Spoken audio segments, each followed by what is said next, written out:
So you heard about behavioral economics and you're wondering, why is it so cool and important? Well, in today's video, I'm just going to introduce the subject and try to get you guys understanding the powerfulness of all of the things that we're going to learn within this class.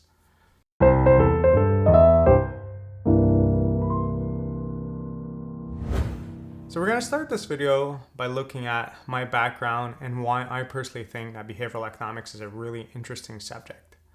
So I come from a business and economics background, and although I find it very interesting to see how different theories were developed and how they were applied in business, I like to understand how the world works and really understand what drives people, what makes people take certain decisions.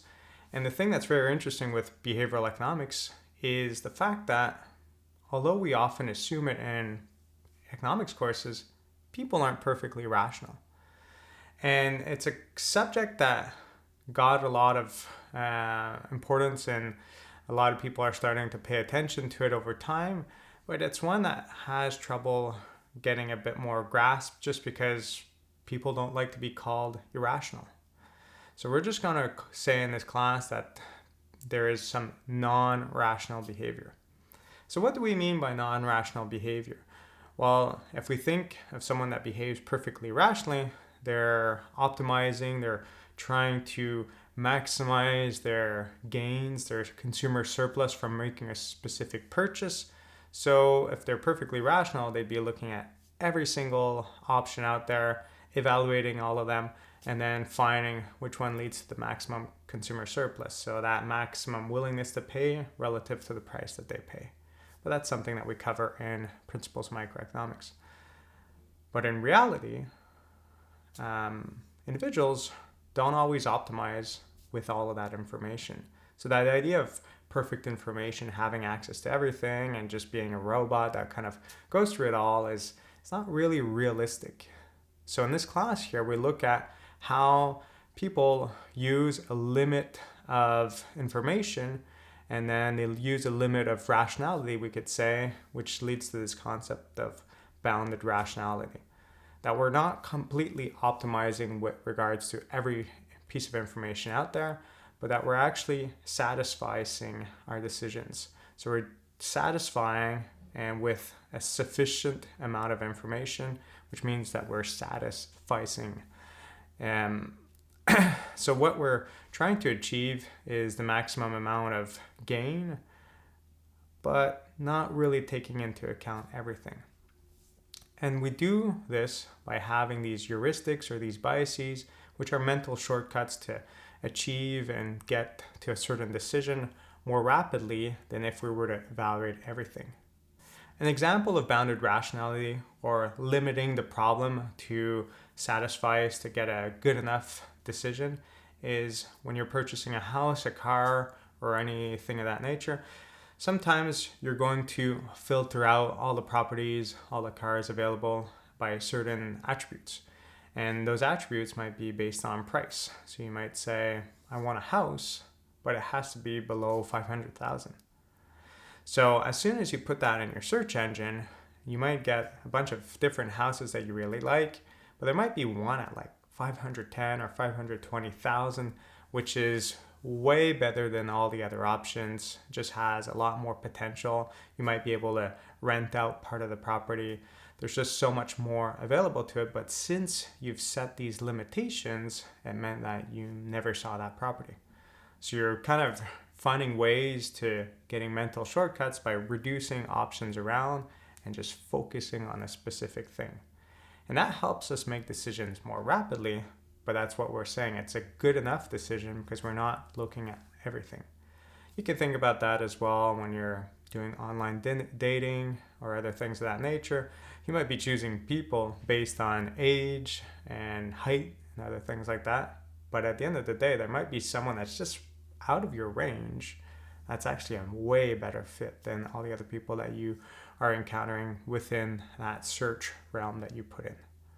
So it's just something to keep in mind when it comes to bounded rationality, is the idea that we're not looking at the big picture, we're kind of limiting the picture.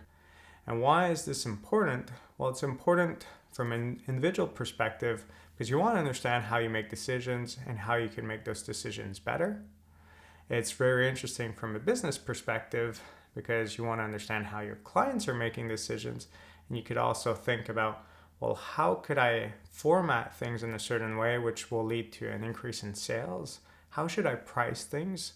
How should I advertise it? Where should I locate? There's a lot of subjects that we're going to see on how a business can do something to try and get the most amount of sales. So how can they take advantage in a certain way of all of this information?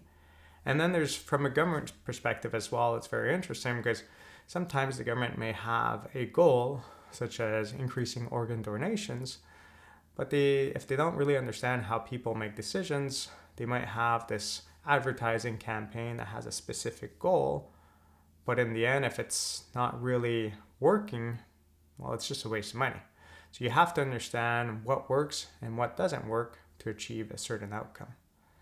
At the end of the day, the quote that I like from Richard Taylor is this idea that in economics, we think that we're dealing with, if we think of Star Trek, for the people who've seen Star Trek, maybe a bunch of you haven't, but in that show, those movies, there's this character named Spock, and then there's this captain, which they kind of are very conflicting in characters. Spock is very calculated. He's more like a robot, we could say, like decides everything based on probability and calculations, very rational.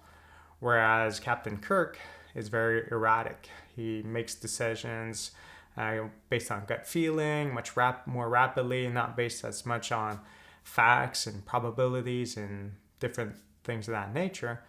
So in reality, economics often assumes that all the people in society are more like Spock, more robotic, more rational. But in reality, we're dealing more with erratic behavior, people who make decisions based on gut feelings and based on different types of influences. And that's what we need to understand.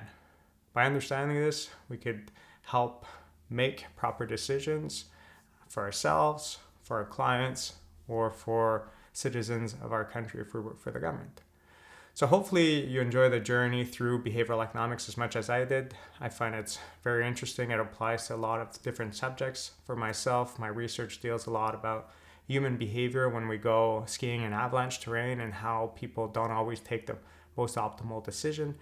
And there's just so many fascinating subjects that occur within this realm of behavioral economics. I hope you enjoyed the ride. I hope you enjoyed this video. Talk to you soon. If you found this video interesting, please consider subscribing or joining my class where I guide you to apply and expand on the information found in these videos to real life examples. Have a good day.